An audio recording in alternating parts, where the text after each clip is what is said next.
what's up guys? CJR here today with another really nice Sega Dreamcast score. Yesterday I was at the Waterloo Video Game Swap in Waterloo, Ontario.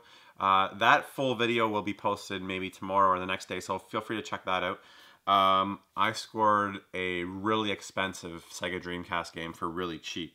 It wasn't one that I was going to actually pick up. I didn't personally consider it part of the whatever it is, 245 or 6 games to complete the Sega Dreamcast collection.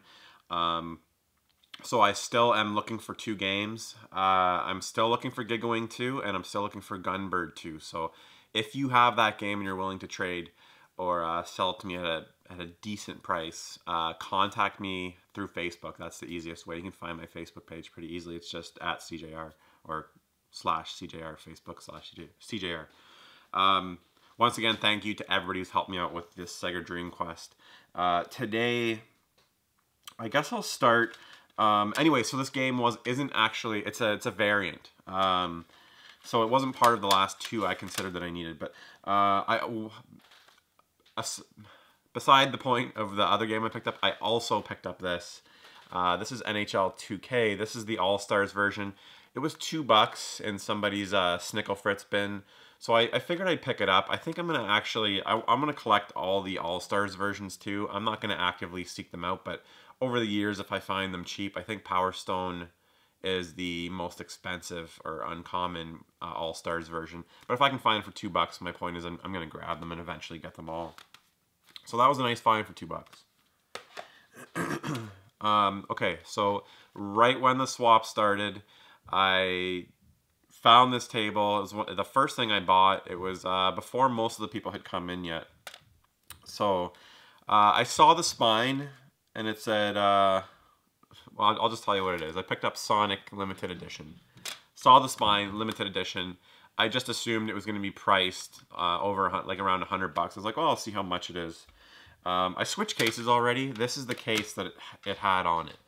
So hopefully that will zoom. There we go. Kinda. Did it zoom? There we go. You can see $10, and it does say Sonic Adventure Limited Edition. So the guy knew it was a limited edition. It has the original $7.99 pre-owned from EB Games here in Canada, I'm guessing. So I grabbed the game and I said $10 on this, and he said yep. So I just yanked a $20 or a $10 bill out of my pocket, and I was shaking as I handed it to him. And I gave him the money, and then I just got the heck out of there. I didn't even look at it. For $10, I was willing to take a chance. The disc is I'd say probably a 7 out of 10. It's got, you're not gonna be able to see that. It's got some minor scuffs. I'm not too picky about the disc. The thing I did double check was that it is the limited edition disc. You can say not for resale there. I did double check that. It says it on the side.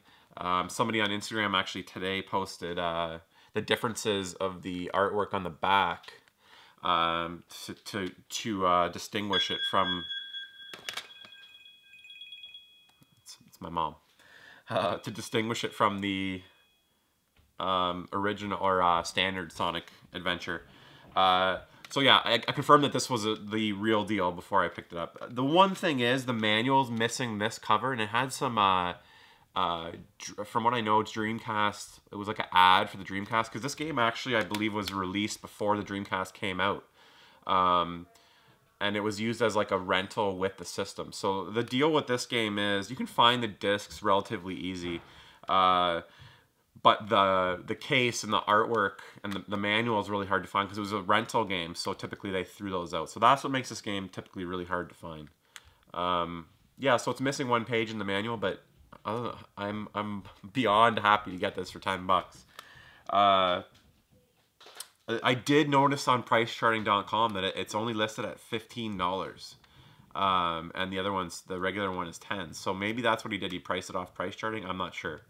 But on eBay, it's going pretty standard, like $120, $120, between $100 and $120. So I'm ecstatic to find this. I'm really happy.